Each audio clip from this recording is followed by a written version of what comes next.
The Pan-African Heritage World Museum is a museum dedicated to the sharing of the true story of Africa and its people. It is the brainchild of Honorable Kojo Yankah, founder of the African University College of Communications in Ghana. March 2021 marked another milestone in the museum project with a 1.5-kilometer tree planting exercise that drew a significant number of people from all walks of life to the project site. Among those who helped plant trees on the site were Sir Sam Jonah, chairman of Jonah Capital. I mean, this is clearly the work of a visionary. Kojo has been a visionary throughout his life. I've had the pleasure and privilege to be associated with him when I went to secondary school in the first year, 1962, and Kojo was 4 years ahead of me.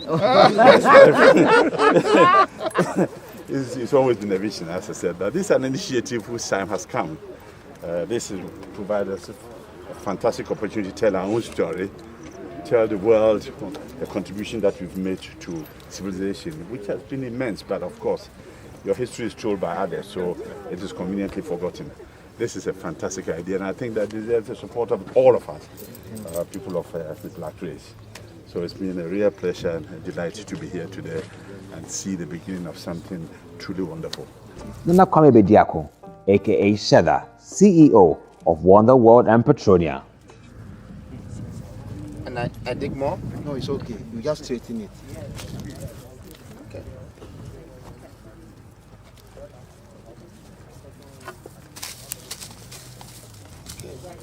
So, this plant would be called the Freedom Plant.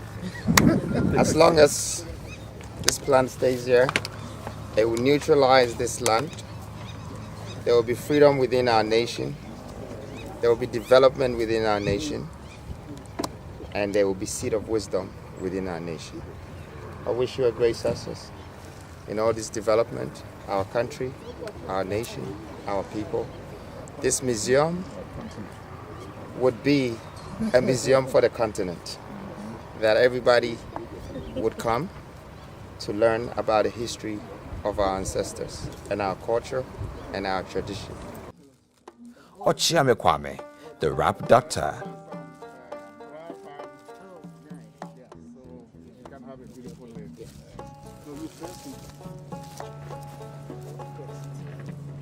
Straighten it.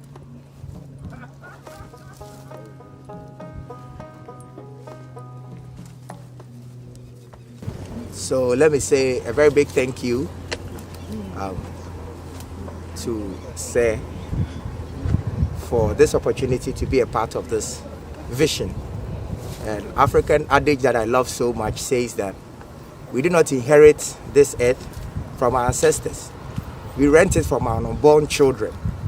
So an opportunity to contribute to knowledge, an opportunity to contribute to growth, to contribute to vegetation, is a rare opportunity for all of us. So I would like to encourage all young people watching me today.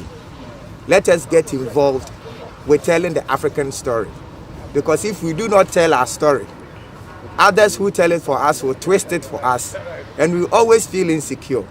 So I'm happy to be a part of this project, and I'd like to urge all young people especially to pay attention to what is happening here.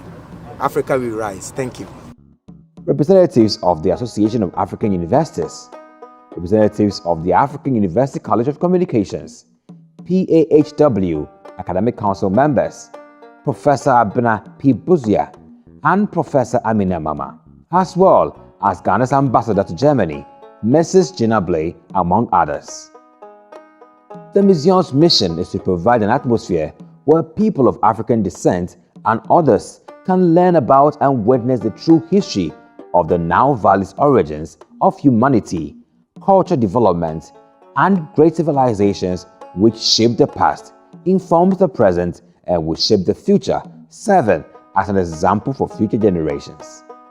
The museum's building is scheduled to be finished in December 2022, with a commissioning in July 2023, according to the project's chairman by Honorable Kojo Yankah. The Pan-African Heritage World Museum is going to be built up on the hill, and what we have done today is to now provide the path to the site. This is the access road, 1.2 kilometers, that we have created to go up to the hilltop. So we are planting the trees to decorate the avenue that drives you all the way to the top. Now, up there, we are going to create the Pan-African Heritage City. Now, in the city, we're going to have the African University College of Communications, AUCC. And then, more important for this particular purpose, we are going to also host the Pan-African Heritage Museum.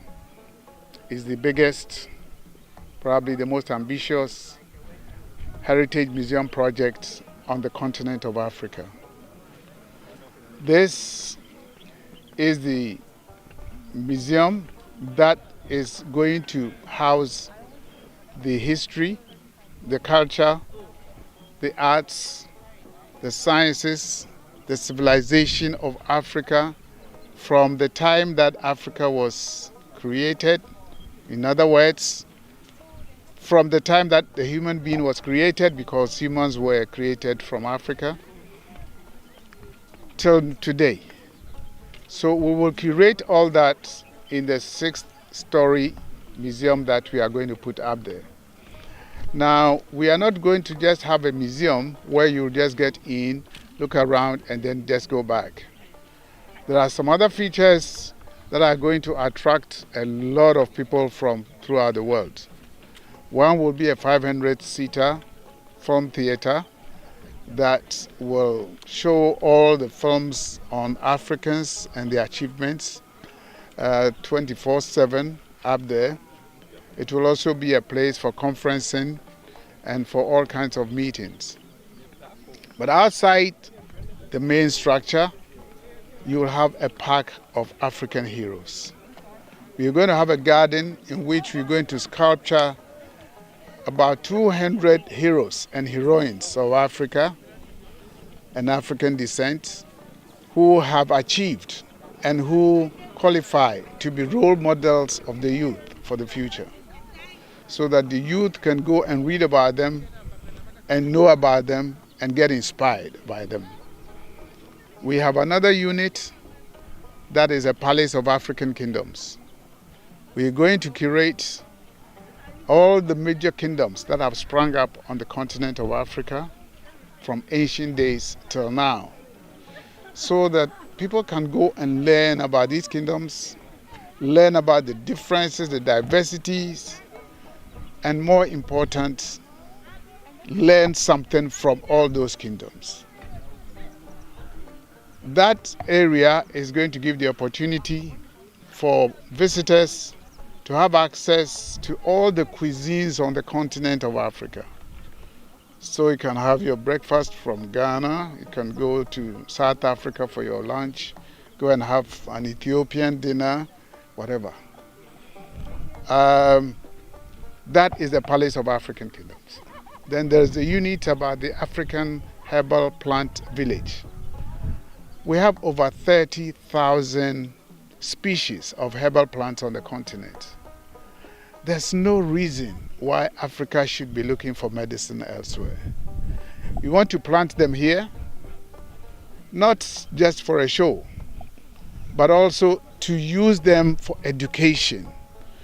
We will even extend it to research so that we can research into them here on the site. That's why we've created chalets. We're going to build a number of chalets within the African Herbal Plant Village so that people can stay there and do research, learn, and understand themselves.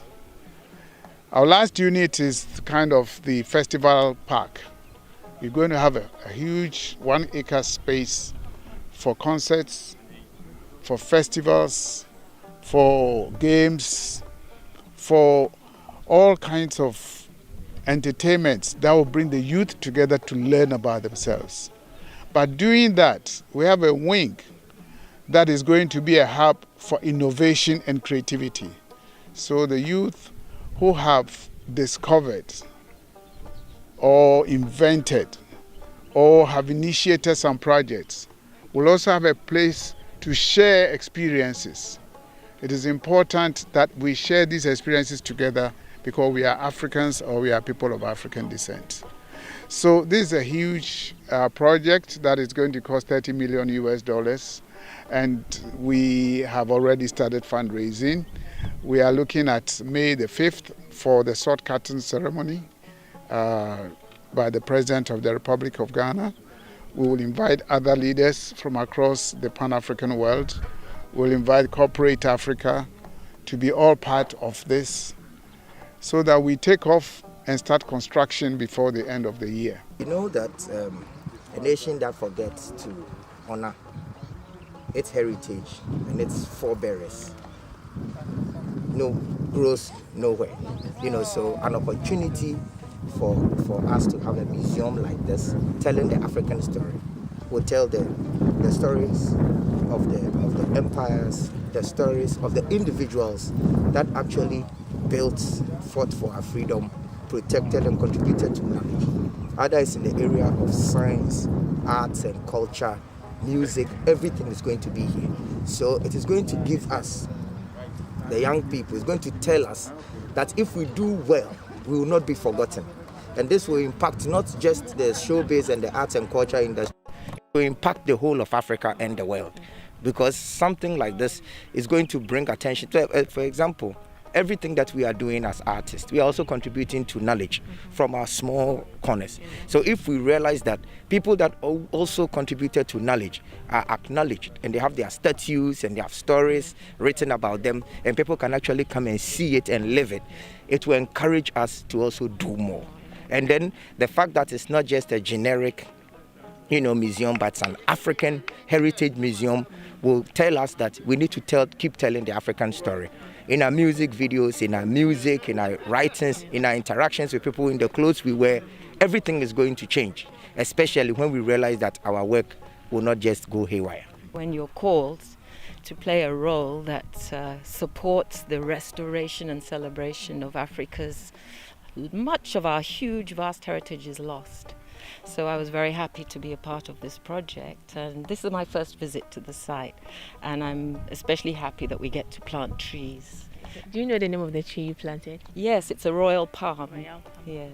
Would you be coming here often to check on your tree? You bet, and to check on the museum, and I think my concerns will be to make sure that this museum it celebrates past heritage, but it is also very much a living museum, and that young people come, people from all over the world, but I would be very interested to make sure that local people share the pride that all these dignitaries are feeling, and that it's accessible to ordinary Ghanaians, ordinary Africans, because most of us have access to books. If we want to, we can read, we can find history, but I feel that the ordinary people do not get so much exposure. So I would like this museum to be available to ordinary Ghanaians and to welcome them as much as any ambassador or professor. We will excite people around the continent and the Pan-African world to give us the things that represent them, either real or virtually. We now live in a virtual world. So if you can't bring the sculpture, give us a 3D picture of the sculpture and talk about it. So the curation is very, very important. So I hope that we get a real diversity of things that represent our history. Not just material objects, but the intangible. In Ghana, you cannot tell the history of who we are as Ghanaians without dance, without jewelry. So we want all of that so that anybody walking in will get a sense of the length and breadth and depth It'll only be the tip of the iceberg, but we hope it to be a place. We can't all travel all over the world, but we can leave a place for our children to get a sense of what the rest of the world is like and maybe inspire them to go to maybe 1 or 2 places. Planting trees is giving life to trees, and I think, one thing that we have really underestimated in Africa is the value of life. There's life in trees, there's life in humans, there's life in animals, there's life in everything that God created on this earth, and I think it's given us Africa. It's a great planet, and we have to keep adding value to our land, our soil, and make sure it germinates the true good seed. And I'm happy to have been here and have been privileged to plant a tree. So tomorrow I will look back, and posterity will also look back and say, I was there, because I am part and parcel of the idea of having this kind of institution, memorial to all our people for all that they have done.